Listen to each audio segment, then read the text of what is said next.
Bom dia, pessoal. A gente está aqui para mais uma edição do Papo Concreto. Eu e o Ismael, a gente é do PET e a gente está recebendo hoje a Ana Laura Berger, que formou engenharia civil na UFO e hoje está fazendo doutorado lá na França. Laura, como é que você sente com esse convite? O que você espera desse podcast? Oi, meninos. Bom dia, boa tarde, boa noite. Eu agradeço imensamente o convite, porque voltar ao PET é uma coisa muito importante para mim. Foi literalmente, acho que a melhor parte da minha graduação na UFO. Então, estou muito feliz de estar aqui. Tomara que a gente converse bastante sobre a graduação, sobre a minha experiência aqui, sobre perspectivas de futuro. Estou aberta a todo tipo de pergunta, todo tipo de troca. Como que foi esse início aqui do Brasil para a França? Como que isso aconteceu, assim, do nada? Nem um pouco do nada. Na verdade, foi. É incrível como as coisas acontecem. Acho que quando eu decidi fazer engenharia civil, a engenharia estava em altíssima, todo mundo falava sobre o crescimento da construção civil, e eu via na engenharia civil uma oportunidade de explorar mais o meu lado física, matemática, porque era bem claro durante o ensino fundamental que meu lado humanas não era uma coisa a ser explorado academicamente. Então, eu encontrei na engenharia civil uma boa opção. E nessa época, assim, enquanto eu estava no meu ensino médio, a gente falava muito de ciências sem fronteiras, oportunidades em outros países e tudo mais. Mas a hora que chegou a minha vez, a hora que eu entrei na UF, 2016, o Ciências Sem Fronteiras já não existia mais.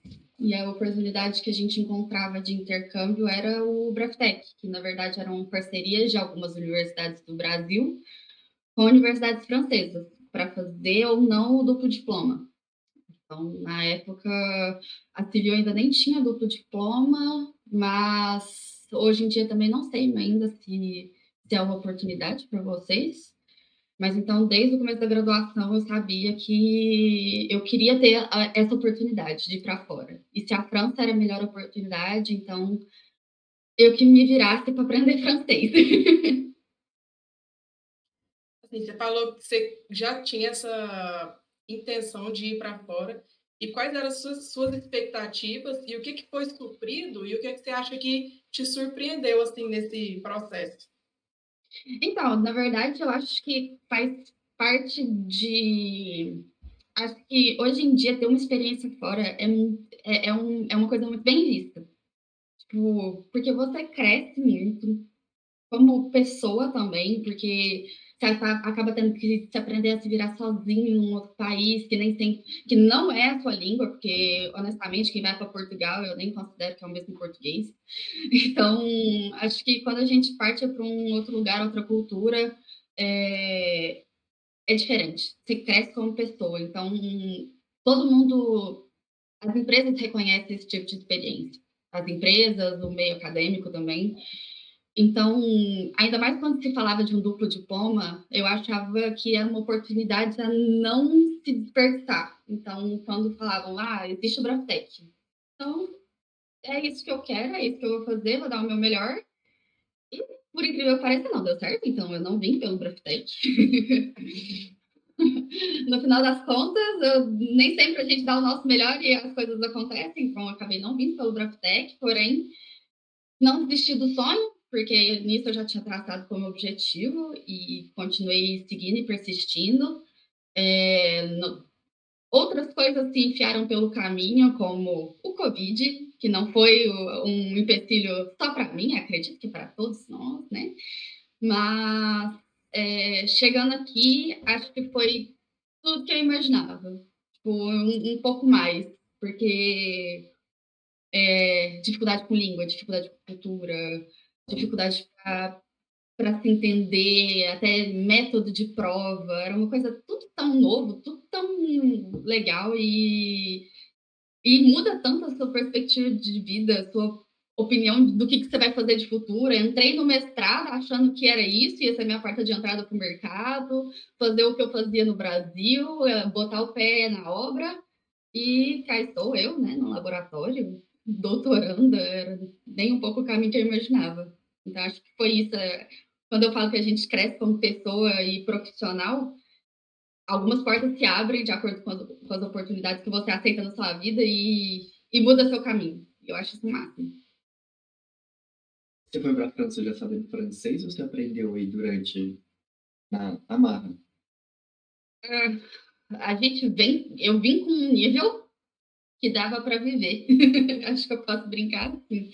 Eu vim sabendo pedir comida, falar, pedir o que eu estava precisando, mas assim, ainda gaguejando bastante, falando frase errada, confundindo coisas que eram muito básicas, masculino e feminino, coisas assim.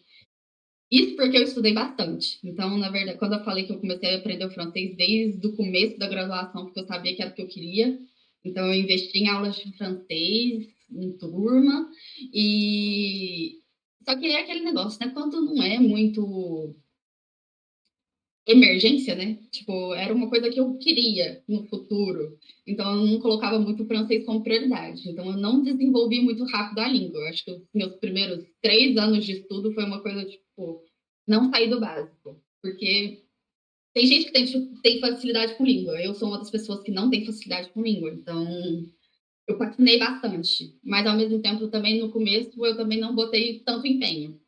E aí, a hora que eu vi, a hora que o Brafitec deu errado e eu encontrei outras oportunidades e eu precisava de um diploma de francês para poder entregar, para fazer minha aplicação na universidade, aí eu tive que me empenhar. Então, a língua eu fui atrás, fiz outros cursos, fiz as provas, que inclusive não são provas. Eu fiz uma prova, inclusive, na UFO, para conseguir o B1, mas depois eu precisei o nível B2. Vocês entendem de nível de línguas? A1, A1, A2, B1, B2, C1, C2, né? E C2 isso, é né? quase fluente. Isso, A1 é tipo básico do básico, C2 é avançado, quase nativo. Então, para o Brafitec você precisava de B1. Então, eu sempre mirei no B1. Então, eu preciso do B1. Então, antes do Covid bater, eu tinha conseguido fazer a prova da UFO para conseguir o B1. E aí, a hora que o Brafitec deu errado, então eu tive que voltar a estudar e empenhar um pouco mais para a diferença do B1 e do B2 é uma coisa assim, até um pouquinho assustadora, até para as provas, não só de nível, porque você precisa ter uma compreensão um pouco maior. Então, tive que me esforçar bastante durante um período de tempo para conseguir fazer a prova, mas deu tudo certo.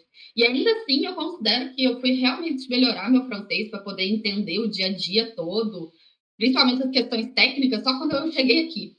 Porque minha primeira aula completamente em francês, eu tive que passar a aula quase toda com um tradutor do lado, porque eu não sabia nem como é que falava areia. Então, tipo, você chega numa aula de concreto e falando sobre materiais e formulação de cimento, e eu não sei, areia é uma coisa que significa que quase toda aula eu fiquei tipo, do que a moça tá falando? Foi legal, uma experiência boa. Eu reconheço que foi aqui mesmo que a língua melhorou. Você comentou que o Bravitec não deu certo. Como que surgiu essa oportunidade de ir para a França? Então, na verdade, é uma coisa que nem todo mundo conhece. Existe uma plataforma que chama Campus France, que você pode se inscrever em todas as universidades francesas como estrangeiro. Só que, que nem eu falei, é questão de oportunidade, é questão de empenho. Então, é um processo muito chato e é um processo muito caro. Então, eu sei que não é todo mundo que tem condição de investir, então precisa investir no nível de língua, precisa investir. Algumas universidades têm, inclusive, procedimentos paralelos, que são inscrições caras, só para você se candidatar. Então, você não sabe nem se você vai ser aceito ou não. Mas, explicando bem por alto o que a plataforma faz, ela meio que te conecta mais facilmente às universidades. Então, ela faz tipo uma triagem dos brasileiros, e existem Campus France em um monte de outros países, e você pode entrar ou na parte de graduação, então você não precisa estar formado aqui no Brasil. Se você quiser partir diretamente e fazer sua graduação completa aqui na França, você conseguiria. E aí tem todo tipo de oportunidade. Tem algumas universidades têm bolsas, algumas universidades têm auxílio financeiro, algumas universidades você precisa pagar, e aí algumas são mais caras para estrangeiro e outras eles cobram o mesmo valor para franceses. Então, aqui, por exemplo, o mestrado de universidades, ele é 3.770 euros, e o euro está 5,50, então a gente joga com 15 mil o ano. Isso para estrangeiros. Só que algumas universidades, para atrair mais gente enfim, eles têm também interesse em ter estrangeiros, porque ajuda na cultura da universidade, diversidade, enfim. Então, eles têm alguns projetos para atrair gente de fora mesmo. Então, eles exoneram esses estrangeiros para pagar o mesmo valor dos franceses. É uma diferença absurda, tipo, de 3.700 para 250. Então, pois é. Então, é esse tipo de oportunidade que eu digo. Até eu entender esse caminho todo, foi, tipo, anos de pesquisa e tentando o processo do Campus France para conseguir chegar até lá. Então, foram amigos que também fizeram, entenderam. Foi o Braftec que não deu certo e eu procurando outros jeitos de vir para cá. E o que eu mais gostei foi também o apoio que eles deram. Então, eu acreditava que eu teria que fazer todo o mestrado aqui, e depois eles falaram assim, não, mas se você já é formado no Brasil, você consegue usar o seu diploma como nível equivalente ao primeiro ano do Master da França. E foi assim que eu vim direto para o Master 2, para poder estudar um aninho e pegar meu diploma. O que você acha que é essencial aproveitar na graduação? E tem alguma coisa específica que influenciou na sua ida para a França? Total. Eu acho que não tem como eu saber exatamente o que foi determinante para eles terem me aceitado, mas eu esqueci de dizer, na verdade, eu achei os mestrados pelo Campus France, mas, por exemplo, a universidade que eu fiz era um procedimento paralelo e não conectado ao Campus France, e eu acredito que eles tenham me aceitado por alguns diferenciais do meu currículo. Eu acredito que tenha sido PET, inclusive, porque apesar de nem todo mundo saber o que é PET, né? Porque às vezes você fala, sou do PET civil e nem todo mundo sabe o que é um PET. Já conversei com muito brasileiro que mora aqui, eu falei assim, é porque foi no PET que eu aprendi isso. Nem todo mundo sabe o que é, porque nem todas as universidades têm. Então, tendo bem explicado o que eu fiz, por exemplo, eu falei, já fui monitora de mini cursos de AutoCAD, de Excel, para o pessoal da graduação. Durante o PET, a gente tem a pesquisa a ser feita, então foi o meu IC no PET que deve ter chamado a atenção do pessoal que estava avaliando os candidatos, porque eu estava me inscrevendo em um mestrado de construção sustentáveis e eu já tinha tido uma pesquisa da graduação em materiais de construção civil em materiais novos de construção civil. Meu IC foi uma planta, tratamentos de uma planta para poder fazer depois compósitos de cimento reforçados com essa fibra. E eu tenho certeza, assim, ninguém nunca me falou isso, mas eu acho que esse foi um grande diferencial, principalmente numa... Aqui eu estudei numa escola que era voltada para essa área de pesquisa. E um mestrado de construções sustentáveis, que tem uma pesquisa em materiais sustentáveis, faz diferença, né?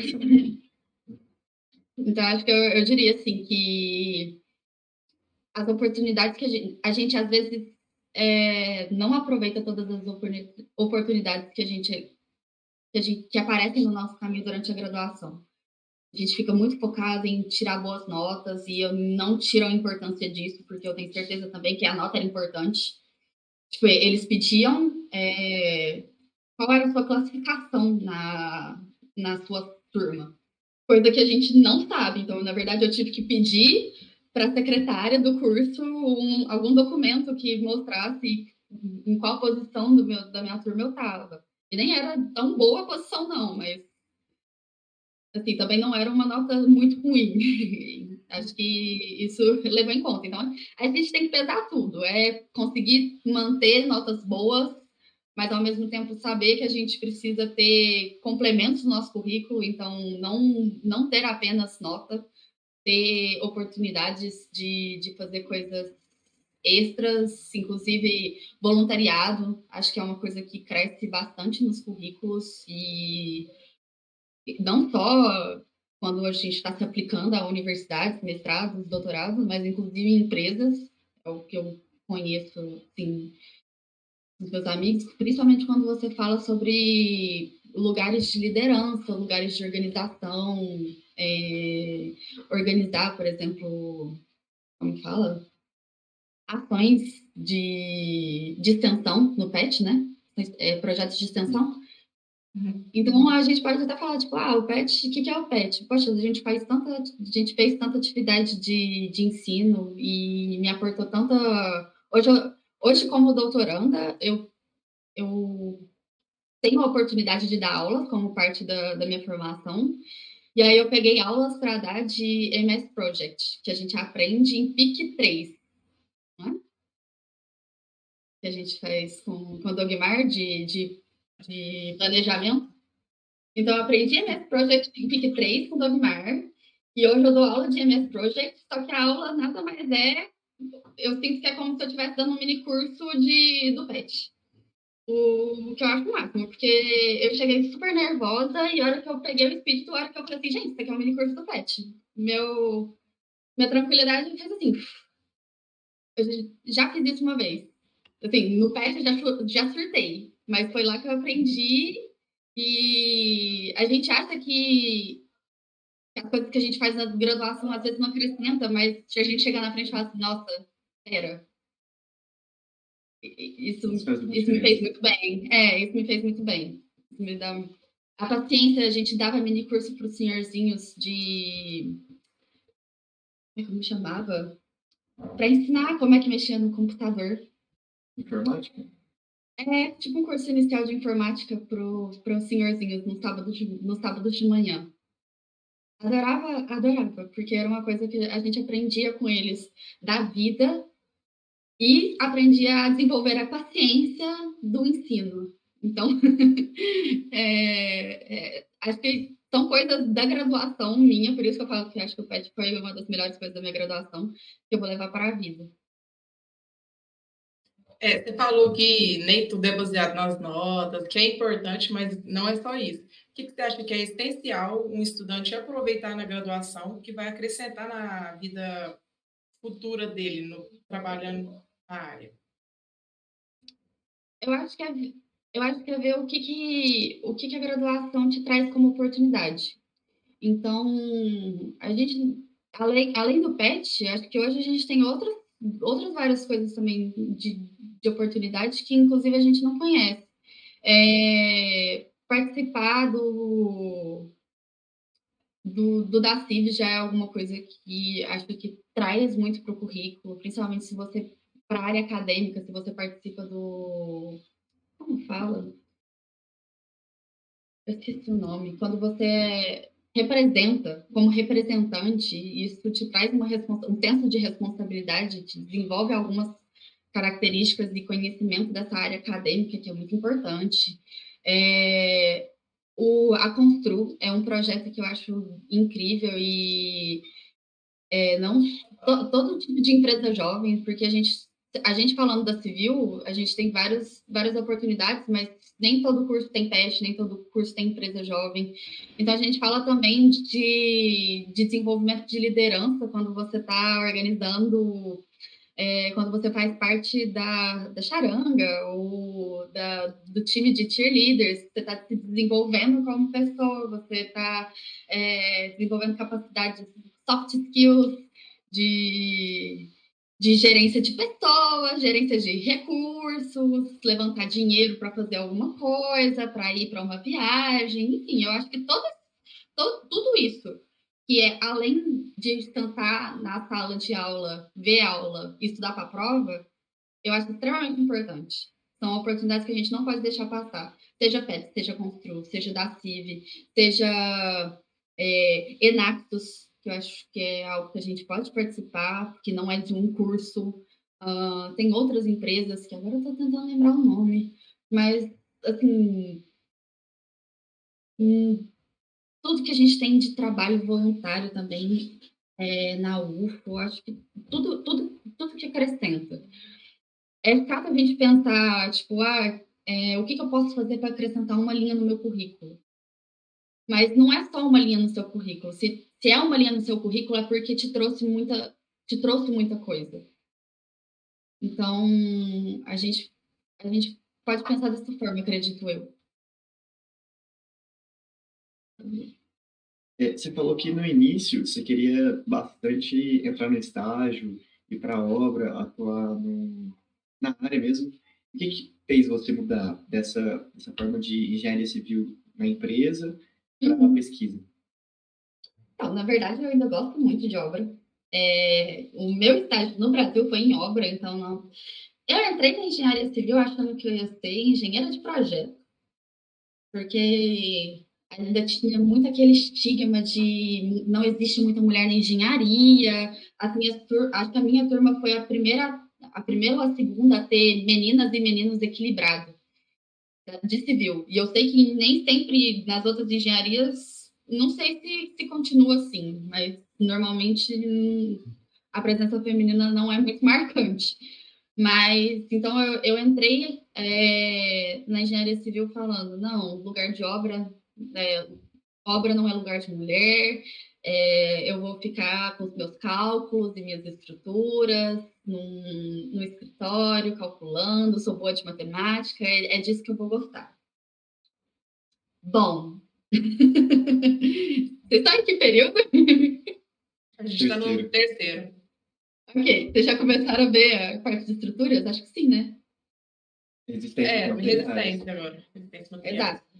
Exato. Eu comecei errado a parte de resistência materiais. Minhas ideias sobre estruturas começaram a desandar em resistência de materiais.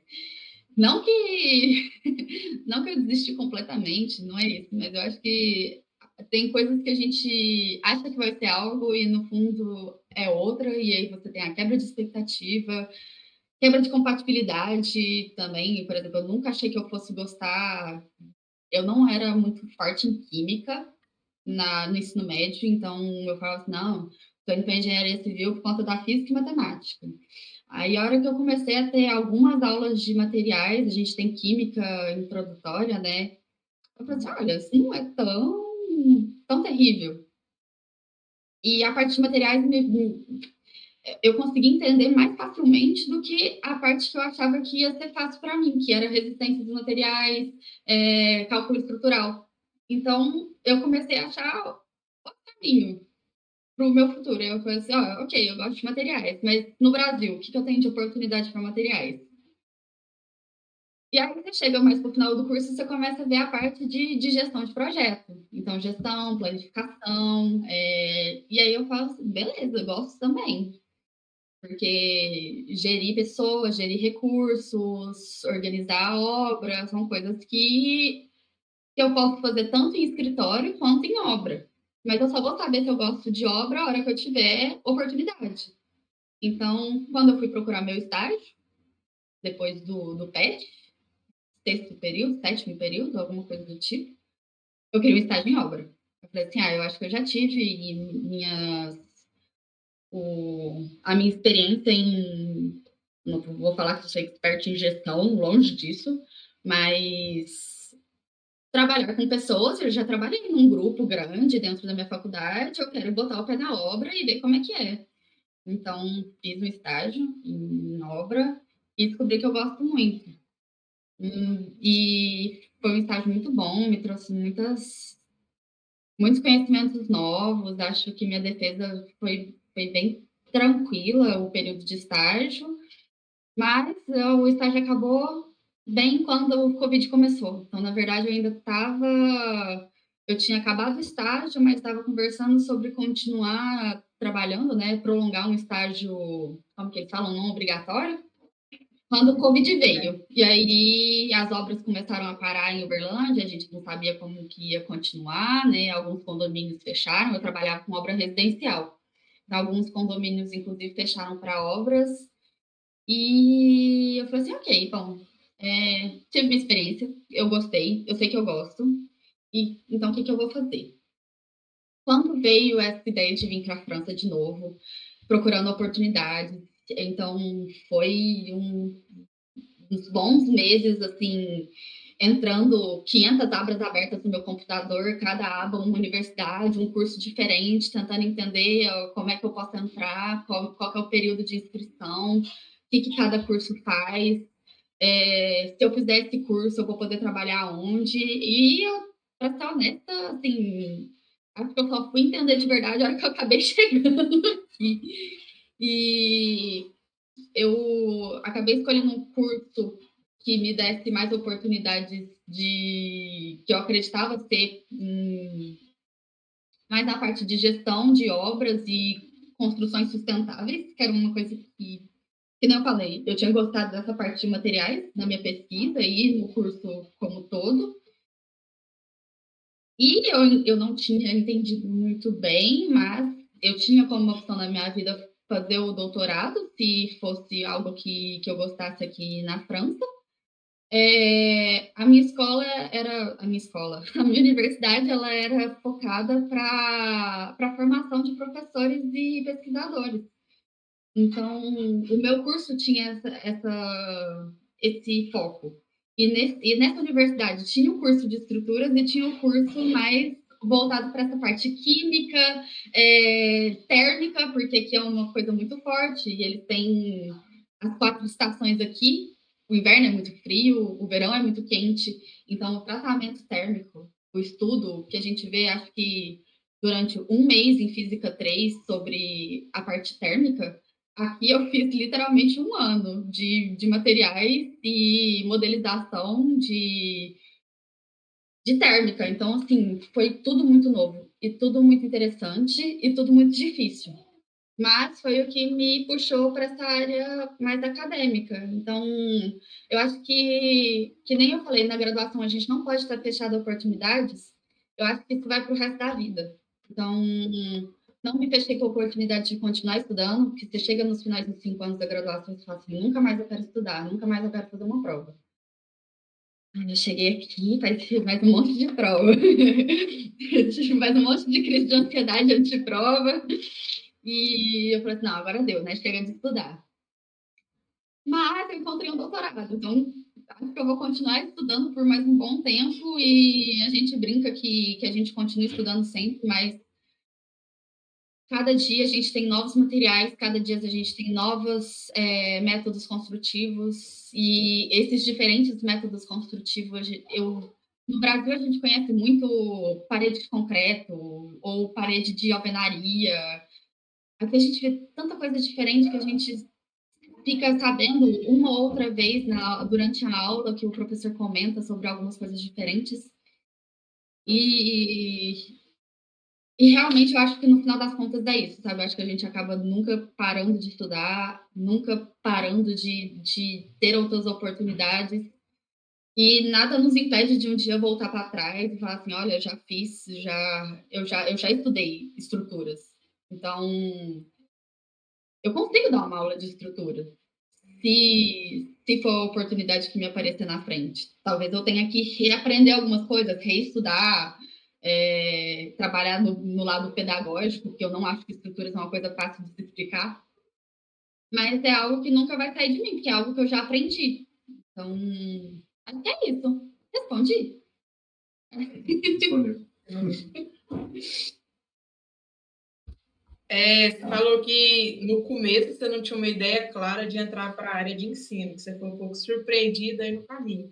E as suas expectativas para depois que terminar o doutorado? Porque você ainda está no primeiro ano, você pretende estar dando aula, como é que é?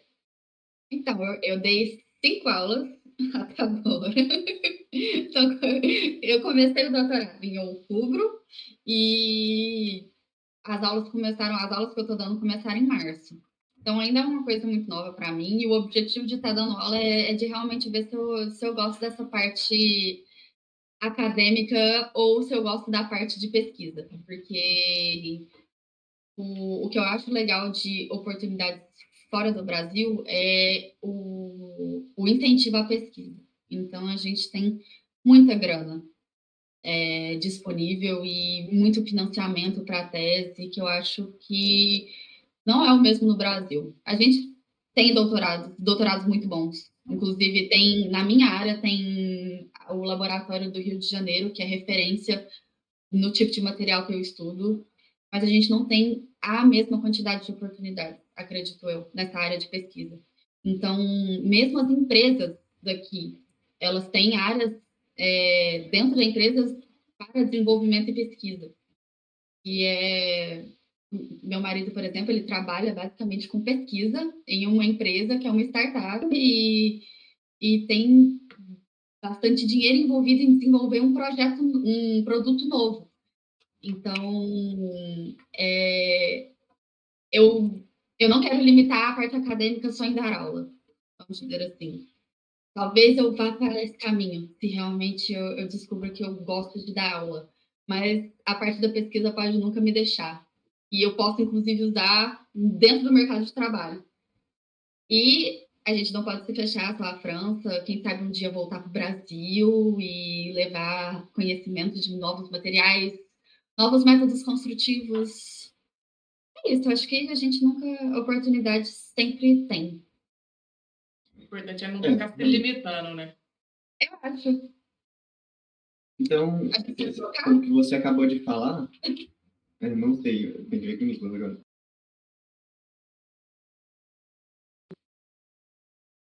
Então, seguindo o que você acabou de falar agora, então você não tem planejamento de voltar para o Brasil? Você planeja ficar aí para a França?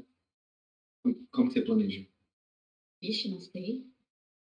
Acho que é. que nem a Isabela falou, acho que a gente só não pode se limitar em oportunidade, sabe? Acho que a gente tem que ir onde a gente encontra o melhor. Então, se realmente eu quero permanecer em pesquisa, por pelo menos alguns anos, talvez as melhores oportunidades realmente vai estar no exterior. Mas nada me impede de dizer que não, vamos voltar para o Brasil e acredito que com doutorado acho que eu consigo me candidatar, não é candidatar, é fazer concurso, né, para professor de universidade. Então, eu acho que o que me cativou do doutorado foi um pouco isso, sabe? Me desenvolver em pesquisa, abrir portas para a parte acadêmica em todo lugar, porque doutorado acho que é o único diploma que você tem equivalência no mundo inteiro. Então, nos Estados Unidos, os PhD, doutor, tudo a mesma coisa. Então, não tem esse negócio de um mestrado no Brasil, não é a mesma coisa que master na França. Se Deus quiser, né? Espero com muita força, muito esforço, terminar esses 3 anos de doutorado, sabendo o que eu quero no meu futuro e vendo o que a gente vai ter de oportunidade.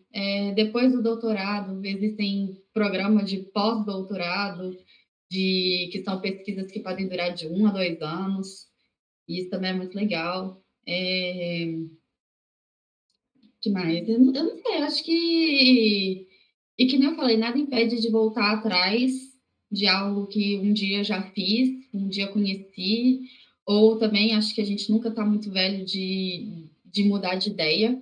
Então, hoje eu gosto da engenharia civil, hoje eu gosto de mexer com materiais, mas se algum dia eu quiser largar tudo para virar designer gráfico, por que não? De verdade, tem tanto amigo meu da minha turma que formou engenharia e que não está trabalhando com engenharia, que hoje são pessoas que se encontraram em outras áreas. eu acho isso o máximo. Então, esse é o legal de se formar engenheiro. Eu acho que a gente tem capacitação o suficiente para se encaixar em muitas áreas.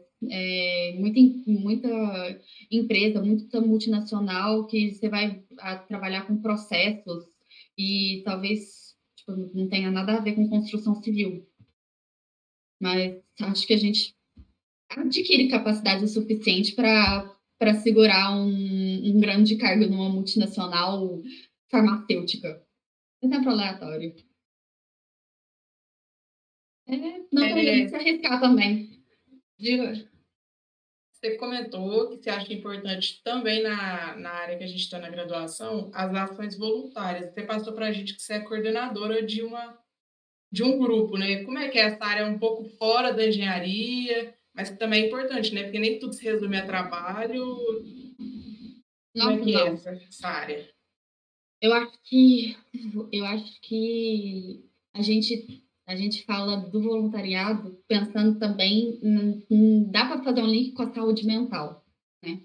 Porque acho que como estudante, como profissional, trabalhador, acho que nunca pode ser resumido numa área só de sua vida. Tipo, não dá para ser só estudante. Você nunca vai ser só estudante, porque você é, no mínimo, filha, irmã, namorada, tem amiga, tem outras áreas da sua vida. Mas trabalho, a gente pode fazer o trabalho voluntário, que é também uma maneira de, de se esforçar, né? De trabalhar, toma tempo da sua vida, te traz benefícios de aprender a trabalhar com pessoas, a gerir recursos, que nem eu dei o exemplo de juntar dinheiro para fazer alguma ação social, enfim, acho que tudo isso acrescenta muito na sua vida e acrescenta ao lado pessoal e a sua saúde mental. Então, para mim, hoje eu não sou mais coordenadora, infelizmente. De longe eu acho muito difícil, mas ser coordenadora de um grupo de jovens que faz muito trabalho voluntário era muito importante para mim. Era uma coisa que me dava combustível da vida, sabe? É, me motivava a fazer outras coisas, mas ao mesmo tempo tomava meu tempo, tomava minhas energias, mas eu nunca me arrependi, sabe? Me trouxe muito conhecimento, assim como o PET, me, me trazia um sentido de vida e me ajudava com a minha saúde mental, no sentido de não me entupir de cursos e trabalhos e viver só disso. Acho que quando a gente vive só de trabalhar, só de viver para trabalhar e não trabalhar para viver. Sabe, essas clichêsão? Eu acho que o trabalho voluntário entra bastante nisso. Tipo, no sentido de eu espero não viver para trabalhar. Agora saindo um pouco assim do que a gente tem conversado, que é sobre mais essa área acadêmica, a área de trabalho, partindo um pouco para mais uma experiência pessoal sua. Você disse que quando você chegou aí na França, você não sabia falar tão bem, você se perdia em coisas muito básicas, e como que o pessoal que era nativo reagia quanto a isso? Eles foram bem receptivos, eles te ajudaram muito, como que foi? Depende tanto. Acho que da mesma forma que a gente não pode generalizar, tipo, os brasileiros são receptivos, porque tem muito brasileiro que não tem paciência com estrangeiro. Enfim, acho que se a gente for generalizar, os franceses não têm muita paciência com quem nem tenta o francês. Isso, inclusive, com turista. Então, acho que se você chega para o francês pedindo ajuda direto no inglês, tá? Tipo, eu tô perdida no metrô. Tem gente que vai super te ajudar. Principalmente, acho que hoje em dia, globalização, acho que mais e mais pessoas falam inglês em todo canto do mundo. Mas você pode ser muito mal recepcionado, por exemplo, por um garçom, se você falar direto em inglês. É uma coisa Essas coisas culturais são engraçadas. Mas eu tive, acho que, muita sorte. Minha turma era uma turma muito boa. Tinham franceses e tinham muitos estrangeiros. E então tinha gente como eu que estava tendo mais dificuldade com a língua.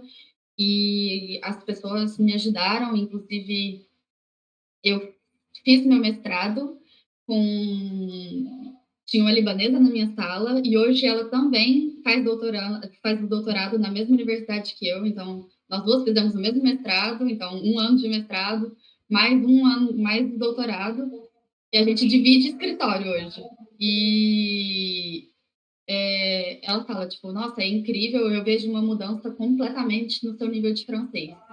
No início você não formava frases completas e hoje em dia a gente faz apresentações de 20 minutos em francês. A minha primeira apresentação em francês, meu Deus! Eu acho que é que nem a primeira apresentação de faculdade também, quando a gente entra na faculdade. Acho que o primeiro tudo é difícil. Então, se você encontra pessoas que estão dispostas a te ajudar e te incentivam a continuar se esforçando e melhorando, ajuda. Então, acho que eu tive a sorte de encontrar bons nativos e bons estrangeiros com melhores níveis de francês que me conduziram nesse caminho. Foi, acho que realmente 1 ano me mudou bastante. Eu queria te perguntar, porque desde que você foi para a França, você já voltou alguma vez para o Brasil? E Já. como que é o contato com a sua família, assim? Nossa, Faz eu diferença, vou falar né? da minha família. Sim, faz muita.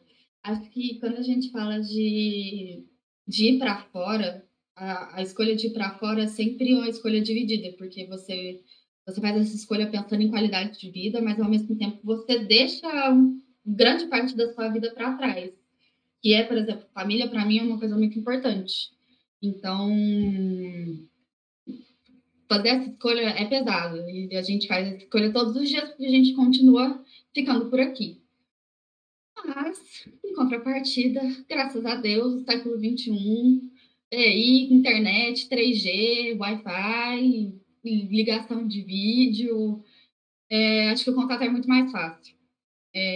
A minha tia fez universidade em Uberaba, enquanto a família morava em Uberlândia. E ela fala que o que ela lembra da faculdade dela é que ela tinha quase que o mesmo contato que eu, que estou do outro lado do oceano. E talvez a gente hoje consiga conversar mais, a gente vença distâncias maiores com mais facilidade. Então, pode não ser tão ruim. Mas a gente tem que se lembrar o tempo todo de por que a gente está fazendo isso, por que eu quero estar aqui. Continua valendo a pena para mim estar aqui, porque a família faz falta. E não estar sozinha faz toda a diferença também. Então, eu vim com meu marido, a gente mora os dois juntos, e um vai apoiando o outro. Então, ele é minha família. É algo que também me ajuda muito. E fazer as amizades aqui, então a gente tem o nosso núcleo de amigos, núcleo de brasileiros também, que é quase a segunda família, a família que a gente escolhe.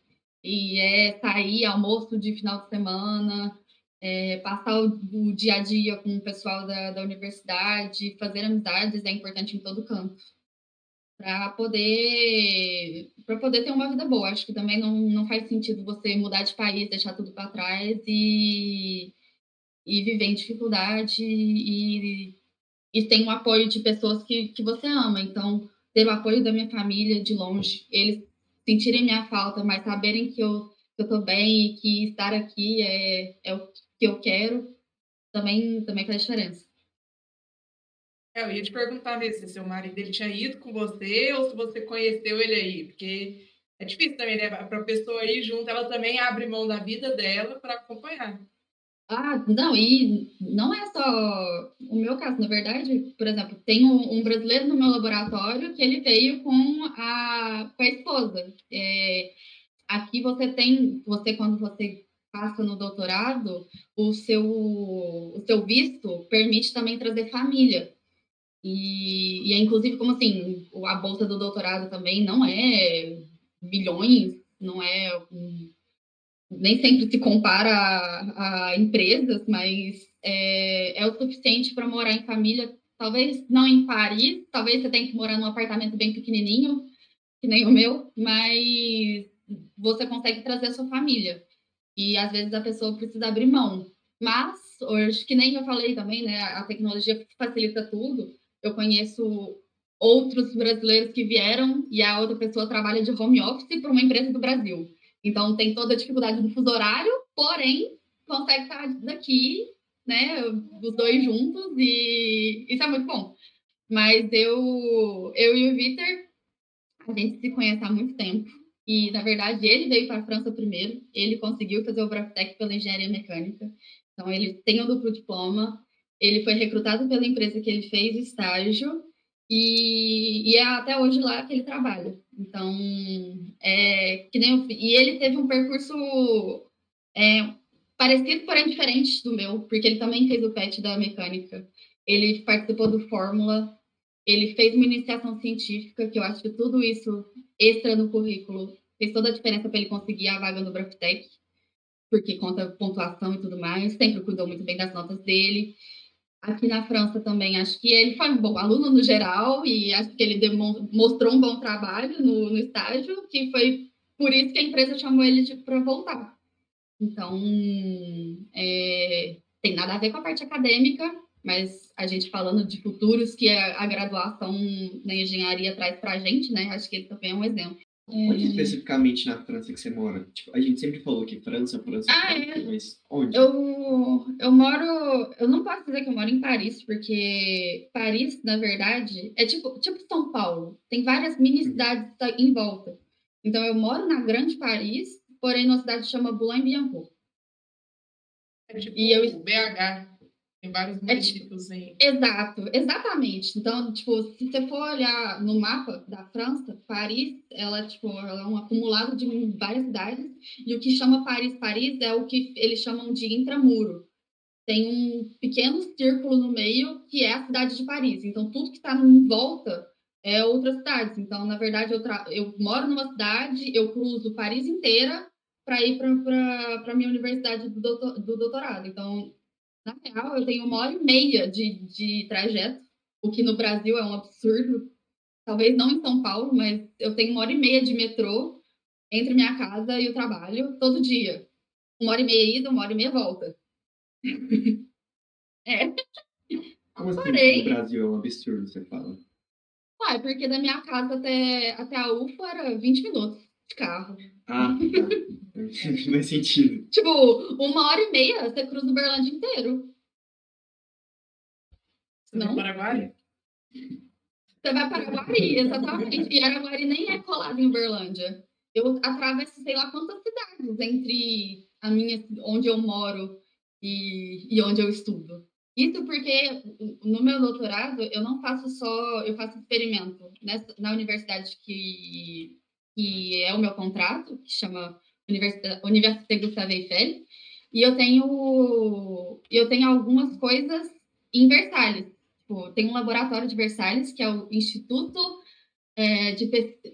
Nacional de Pesquisa Agrícola, que é lá que eu estudo mais a parte das plantas. Eu não falei o que eu pesquiso, né? Você deu uma mencionadinha no começo, mas não falou, não. Bloqueio de materiais. Então, na verdade, eu estudo a interação entre...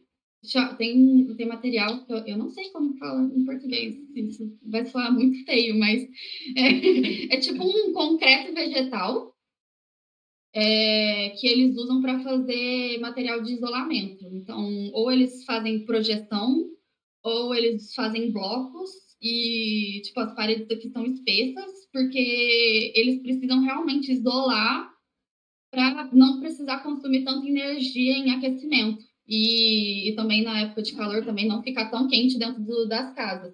Então, eles se preocupam muito com essa parte térmica. E foi o que eu estudei no mestrado. E aí, como eles se preocupam com a parte térmica, um bom material que é bem poroso não é que ele é renovável, mas ele não se esgota, né? É um material natural, são as plantas. E aí, aqui na França tem muito material baseado em cânhamo, que é uma planta prima da maconha, que não tem propriedades como a da maconha, é porque Alucinógenas. É. isso. Mas é bem conhecido, tipo, tem acho que a maior quantidade de materiais de concreto vegetal é feito de cânhamo.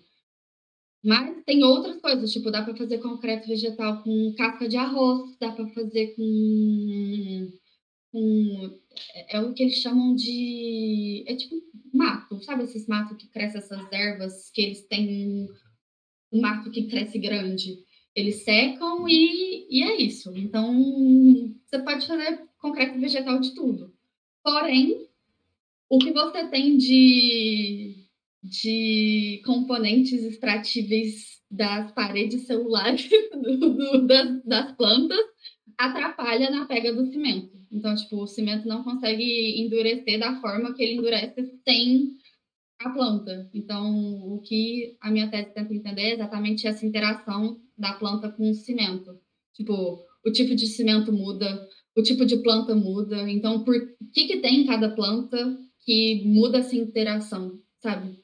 E também o que tem em cada cimento para ser para a gente encontrar uma dupla optimizada, vamos dizer assim.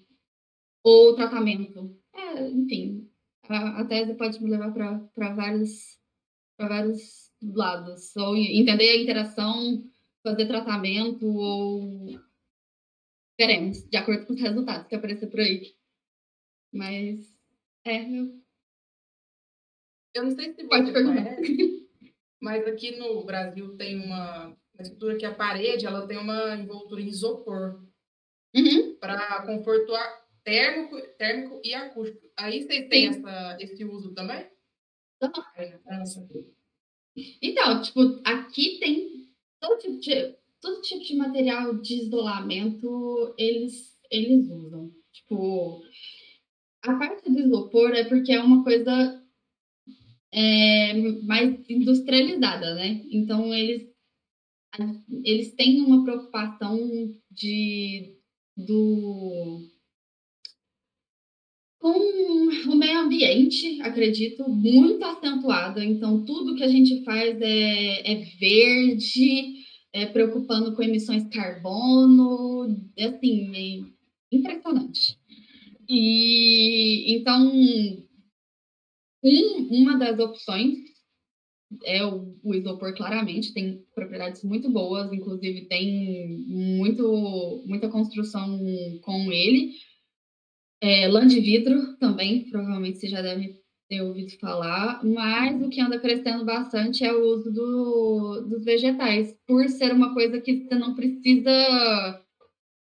Às vezes são sobras de cereais, que nem a casca do arroz. No Brasil, o meu TCC com a Leila foi sobre geopolímeros, que é um ligante que não é cimento. E eu trabalhei com isopor, borracha e casca de soja. E assim, ter feito esse TCC também, eu tenho certeza que foi importantíssimo na hora de continuar gostando de materiais, porque, nossa, foi uma experiência muito boa. Eu gostei muito de trabalhar com a Leila. E o TCC, tipo, pesquisar, ter os resultados e falar assim, nossa, realmente, tipo, não é uma coisa absurda. Tipo, dá para usar isso aqui. E ver que aqui na França a gente realmente usa esses materiais, porque diferente do Brasil, porque às vezes a gente tem a sensação que no Brasil tudo é alvenaria de tijolo vermelho, ou parede de concreto, ou bloco de alvenaria estrutural.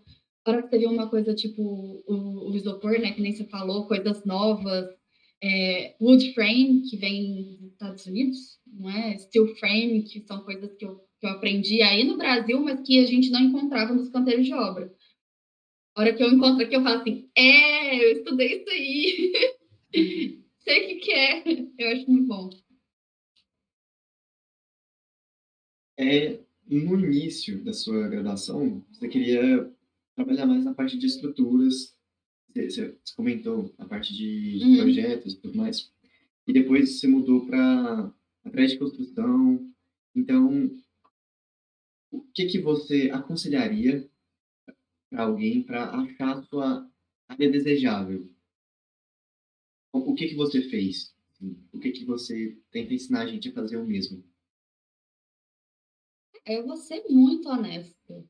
Já tive várias crises de ansiedade, existenciais sobre não saber onde que eu ia me encontrar na engenharia. Eu acho que não é uma realidade muito distante, porque não é à toa que eu tenho tantos amigos meus que se encontraram em outras áreas, que formaram engenheiros civis, fizeram estágio, trabalharam em obra, fizeram TCC em laboratório, então fizeram a parte de pesquisa e não se encontraram.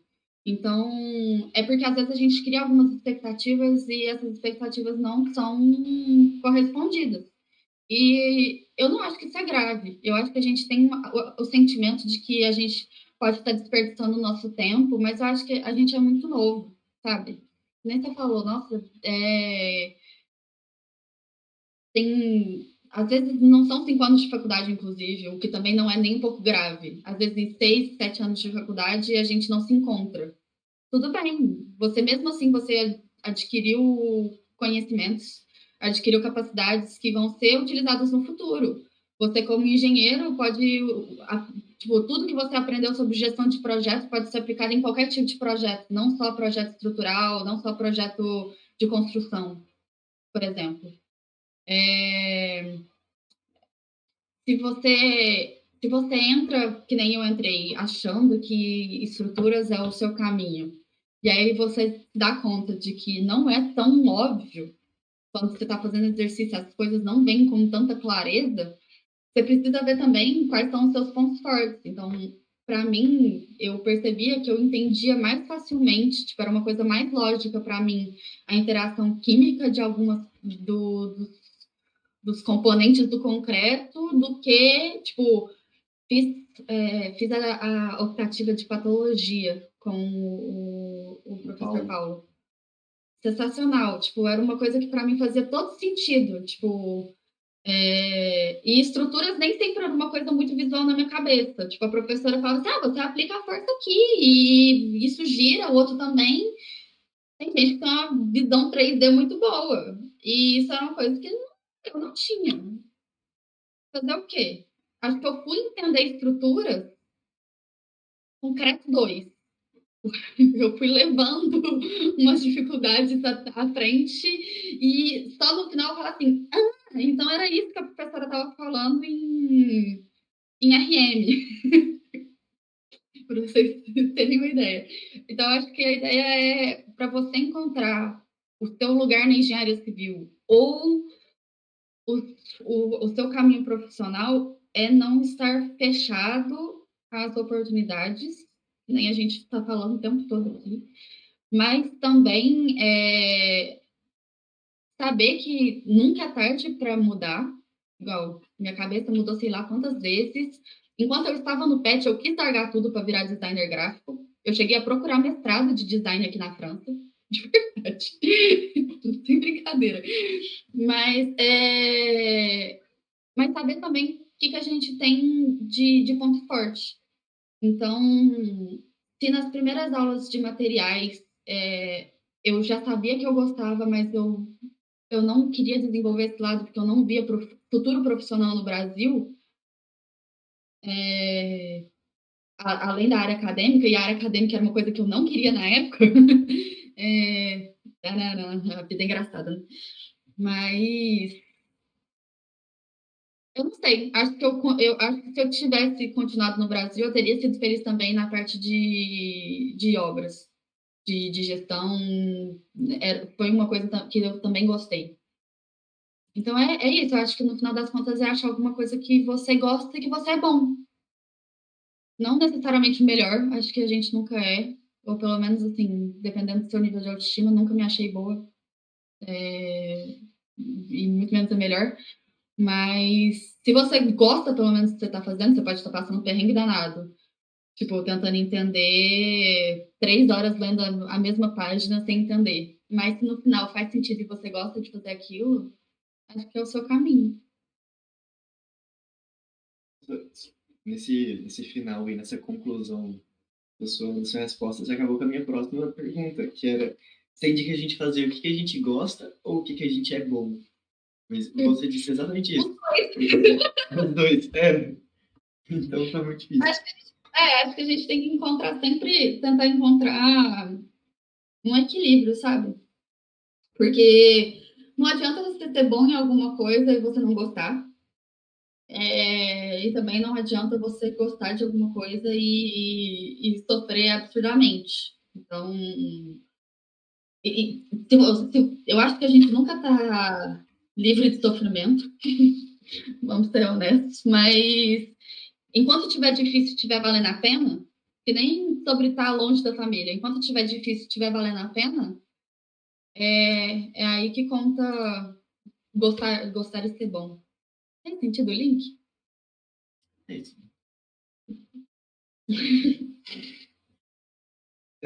E é interessante que você sempre falou que a gente está aberto às nossas oportunidades e que nosso caminho nunca vai estar fechado. E você está mostrando exatamente isso. Que mesmo depois de ter feito a graduação aqui no Brasil, ter feito o Master aí na França, e está fazendo o doutorado, você ainda não sabe o que você vai seguir, porque você ainda tem várias oportunidades, mesmo depois de ter seguido todas essas escolhas tão específicas.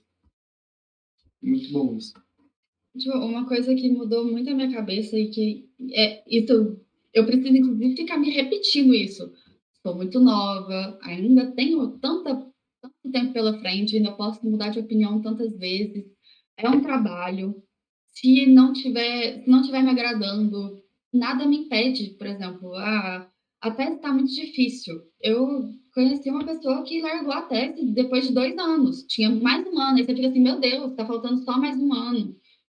Não, a pessoa não via mais aquilo para o futuro dela, decidiu mudar tudo, largar e mudar de país, sabe? E a gente não precisa vir para o doutorado, não. A gente está falando de 3 anos de doutorado, mas vamos falar de 5 anos de graduação.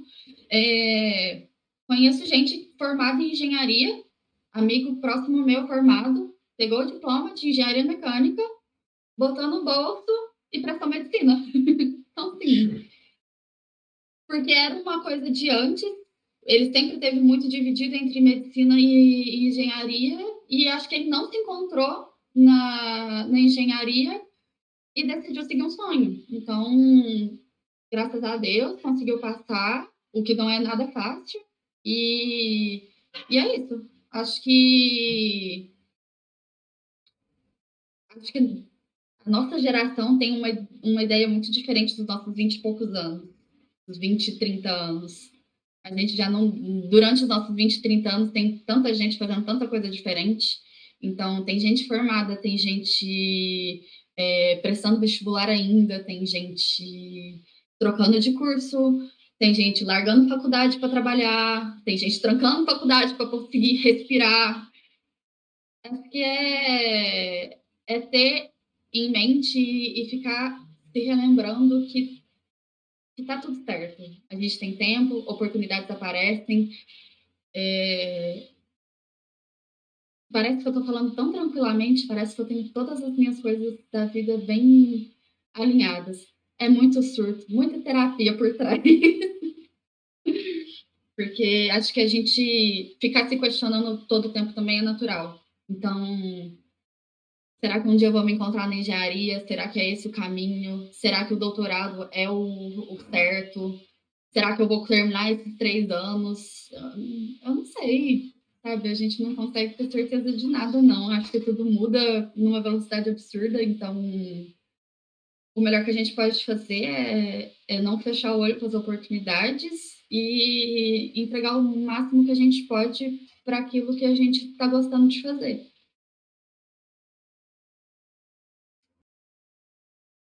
Então, finalizar aqui o podcast, acho que foi de muito proveito. A gente queria agradecer a Ana Laura por dispor esse tempo para a gente. para estar tendo essa conversa, esse bate-papo. E quem sabe depois nos surgem outras oportunidades. Só agradecer mesmo, muito obrigada por se dispor. O pessoal vai gostar. E é isso. Eu que agradeço vocês, foi muito bom. Acho que o tempo passou rápido. Eu gosto pouco de falar, como vocês devem ter visto pelas minhas enormes respostas. Mas se alguém estiver escutando e ajudar ou incentivar alguém a seguir algum sonho maluco ou agarrar alguma oportunidade doida, tomara. Ou vocês dois, quem sabe. Bom, eu agradeço demais vocês e torço sempre para o melhor, para o PET, e espero que vocês estejam aproveitando a graduação de vocês.